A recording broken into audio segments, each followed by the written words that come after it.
Hello, everyone, and welcome to Kingston Christian Fellowship.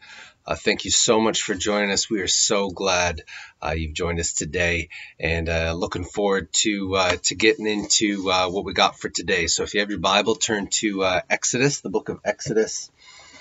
Exodus chapter 19. We're going to talk about Israel and Moses at the mountain. Exodus chapter 19. We're going to read verse 3 down through verse 9. It says this in the NIV. Then Moses went up to God, and the Lord called to him from the mountain and said, "This is what you are to say to the house of Jacob and what you are to tell the people of Israel. You yourselves have seen what I did to Egypt, and how I carried you on eagle's wings and brought you to myself. Now, if you obey me fully and keep my covenant, then out of all nations you will be my treasured possession. Although the whole earth is mine, you will be for me a kingdom of priests and a holy nation. These are the words you are to speak to the Israelites." Verse 7, so Moses went back and summoned the elders of the people and set before them all the words the Lord had commanded him to speak. The people all responded together, "We will do everything the Lord has said." So Moses brought their answer back to the Lord. Verse 9, the Lord said to Moses, "I am going to come to you in a dense cloud so that the people will hear me speaking with you and will always put their trust in you." Then Moses told the Lord what the people had said. Now skip forward very quickly, chapter 20, verse 18. We're going to read 18 to 21. Verse 18 of chapter 20 in Exodus says, "When the people saw the thunder and lightning and heard the trumpet and saw the mountain in smoke, they trembled with fear. They stayed at a distance and said to Moses, 'Speak to us yourself, and we will listen, but do not have God speak to us, or we will die.' Moses said to the people, 'Do not be afraid. God has come to test you so that the fear of God will be with you to keep you from sinning." Verse 21, the people remained at a distance while Moses approached the thick darkness where God was. Such an incredible passage, so much meat in this passage. The first thing I want you to see today is that this was a moment of relationship building. It was a moment of relationship building that God had set up, that God had ordained, and he was so excited. You know, you could almost sense the excitement of God in this time for the relationship stuff that was being established, right off the hop in verse 3. God speaks, and he's so excited to speak, and he's really looking forward to forming relationship and setting the boundaries. And right off, he says, "You yourselves have seen what I did to Egypt."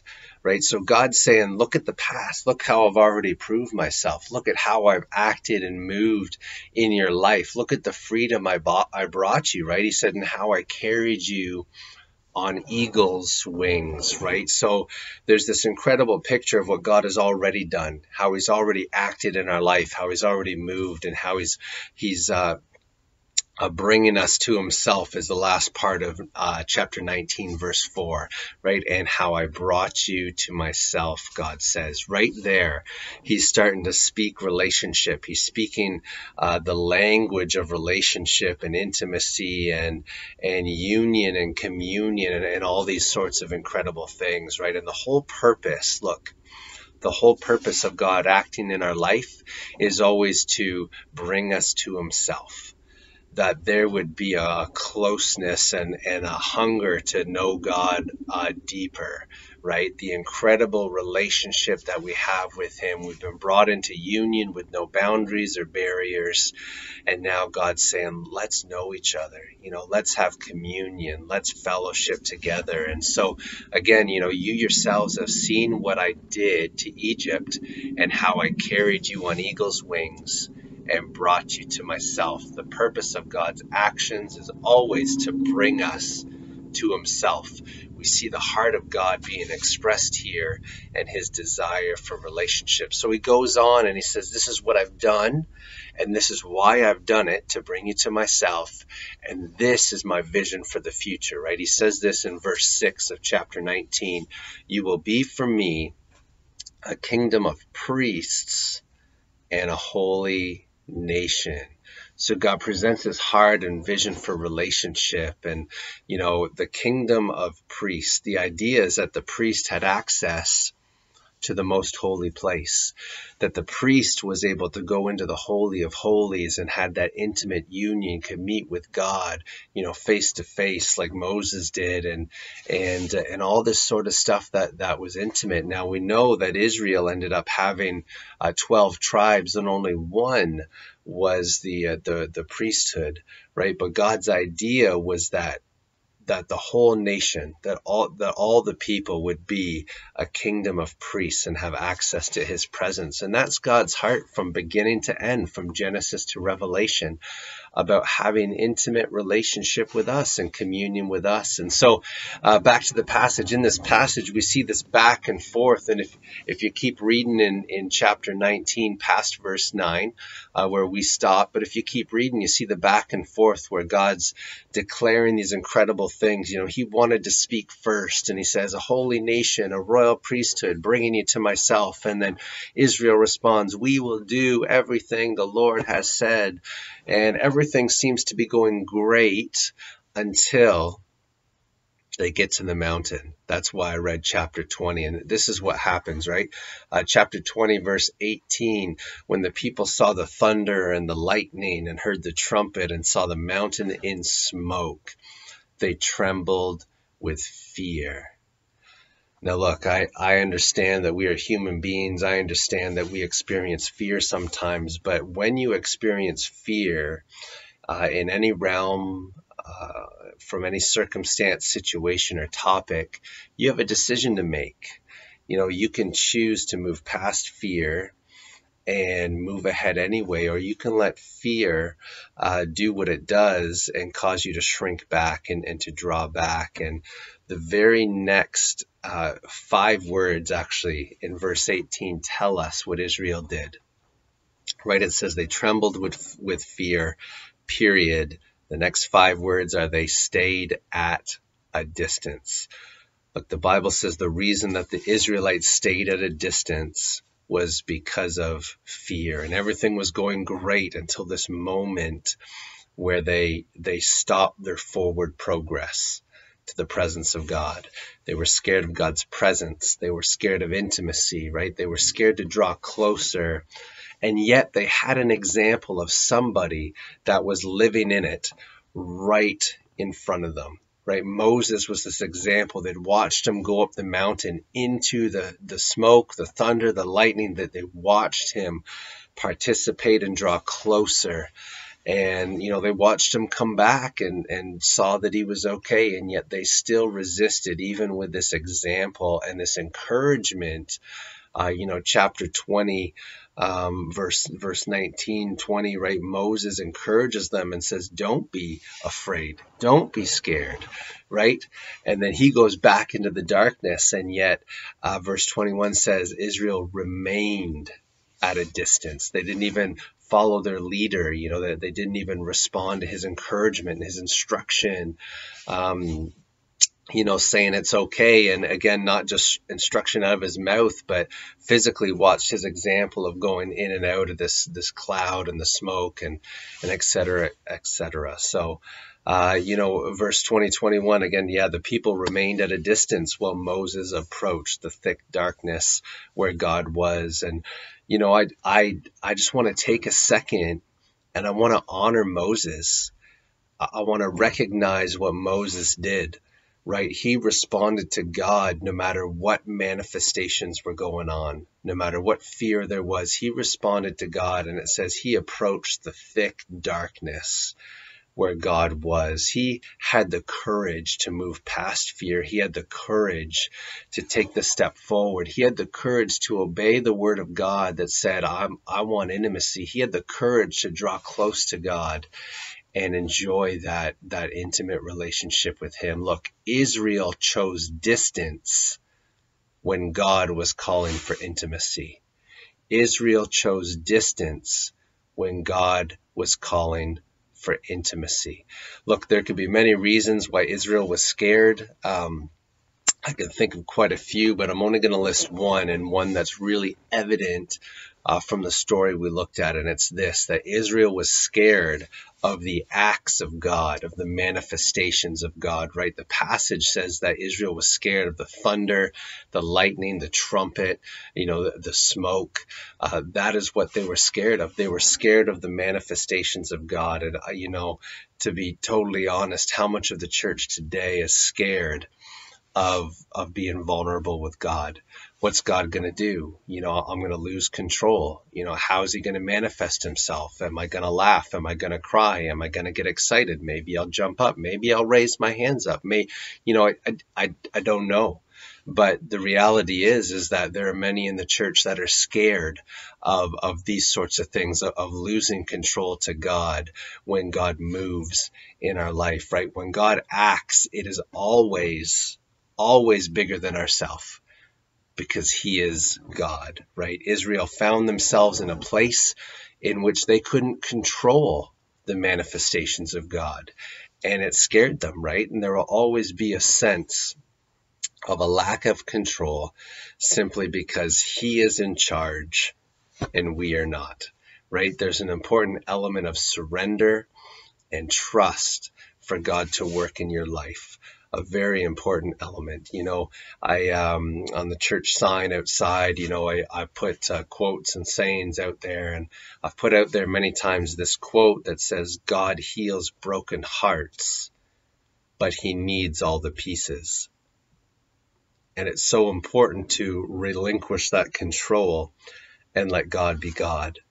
God heals broken hearts, but we've got to give him all the pieces. We can't be, double fisting and holding on tight to things that he's saying, look, if you'd only let that control go, if you'd only let those things go, you'd step into the healing that you long for inside, right? You'd step into the life that you've always wanted, but it's about relinquishing that control, right? Think of the man that Jesus approached, and he asked the man, what do you want? What do you want? What can I do for you? And it's like Jesus is asking that question to every one of us, what can I do? And we have the ability to surrender to or to reject what God is calling us to. This man had the ability to, when Jesus said, what do you want? He had the ability to surrender to God's healing for his life or to reject it, all in the response. And if we are unwilling to give God control, our growth, our destiny, and our spiritual lives are going to experience frustration. I can tell you that right now. Whenever we cease the continuation of God's purpose for our life and the momentum he has and the relationship that he's called us to, we will experience frustration. Now, look, being scared of God isn't a new thing, right? There are people that say the phrase do not fear, do not be afraid, or variations of that show up 365 times in the Bible. We think about all of the angelic visitations, and often one of the first things that the angel says is, do not fear, right? There's something about the enormity of God and the power of God that when he manifests himself to us, it's like, wow, there's a fear there, but this, isn't meant to be the unhealthy fear, right? It's not meant to be the terror, right? There's a fear of God that's healthy. It's respectful. It's understanding that he is God and we are not, right? And so if do not fear, is the most common phrase in the Bible, if it isn't there 365 times, I think God is telling us something. And, I've heard people speak on this before, and it's like, do not be afraid of the enemy. Do not be afraid of the devil. Do not be afraid of Satan. But these situations are happening when God manifests himself. And I think God's telling the church a very important thing. And I think it's that we don't need to be scared of him, that we can be vulnerable, that we can position ourselves in front of him in a humble manner, that we can live open-hearted towards him, that we don't need to be scared of giving him control and letting him work in our lives. Look, he is supernatural, right? His presence is fiery, right? Our God is a consuming fire, and we cannot let the initial fear keep us from deepening relationship. All right, I want to talk very quickly about what happens when we resist or reject what God is calling us to, like Israel resisted the deepening relationship and the becoming the kingdom of priests and that close relationship. They stayed at a distance. I want to talk about what happens, because this is very important. You know, once we start to resist where God is leading us and what he's purposed for our life, it's not like nothing happens. It's not like, well, everything just kind of ceases. No, often we start going in the other direction. And, you know, if you keep reading in the passage in the story, what ends up happening, we all know it, Israel makes a golden calf. When we start to resist the things that God has purposed for our life, we start filling that area, filling those places with other things, you know. Without the experience of enjoying God's presence, Israel makes an idol. Moses, we have this incredible example. Moses is fully engaged in what God is doing, man. He's heading towards the thick darkness, right? But because Israel isn't fully engaged, they make an idol. When God's presence is rejected, people turn to different things, even good things, you know. There's the idol, but I mean, even in our lives, you know, we turn to good things instead of God things. So we see Israel right there at the bottom of the mountain where the presence of God was. And, you know, right there after seeing the smoke, the fire, the earthquake, I mean, after hearing God's voice speak from the cloud to Moses, you know, right there where you know there's a God because you've seen him manifest. I mean, there's no doubt there's a God right there. Israel makes an idol. Right in the presence of God, right in an incredible moment in history, right in front of God's face, you know, they make an idol. They knew there was a God. He was right there beside them, and yet they fall into idolatry. Whenever we resist what God is calling us to, idolatry takes advantage of the opportunity. There is a sacred space. There was in Israel and there is in us, and it's designated for the presence of God. It's designated for intimacy, and whenever we resist intimacy with God, other things try to fill that space. So let's end with this. Why the golden calf? And this is really important. Why the golden calf? You know, yes, another idol, but what about this idol is different than God? You know, and I believe it's this, right? The golden calf can't speak. The calf cannot give commandments. The calf is controllable. There are no manifestations to be scared of, right? The calf's not supernatural. The calf's not going to do something that makes you uncomfortable, right? The calf is controllable. So Israel makes a God with whom they could control the relationship.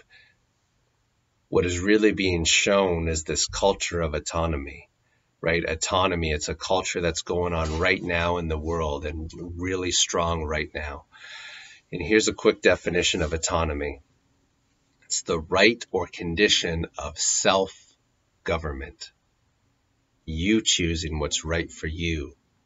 Freedom from external control or influence, independence, or having your own laws, right? Our culture right now in this day is experiencing what Israel did there. They're moving into this autonomy, you know, where you get to decide what's right and wrong. You make up your own morality and belief system, right? No longer is thought given to the community or the common good, because we're all intertwined. We're all living in the same society, but it all depends on what's good for you. And autonomy attacks faith and it attacks community. And this culture and its messages are being pushed and advertised everywhere. And it goes way back to the garden, right? What was the original lie? That Adam and Eve could be like God, that you could be a God and make up your own mind and do whatever you wanted to do. You make your own laws, right? It goes way back to there. And, Israel expressed this autonomy when it rejected God's call for intimacy and created an idol that it could control. This is one of the cultures and systems of the world that we need to make sure doesn't make its way into the church, into our hearts, and into our lives. He is God and we are not. He knows us better than we know ourselves, and He knows what we need.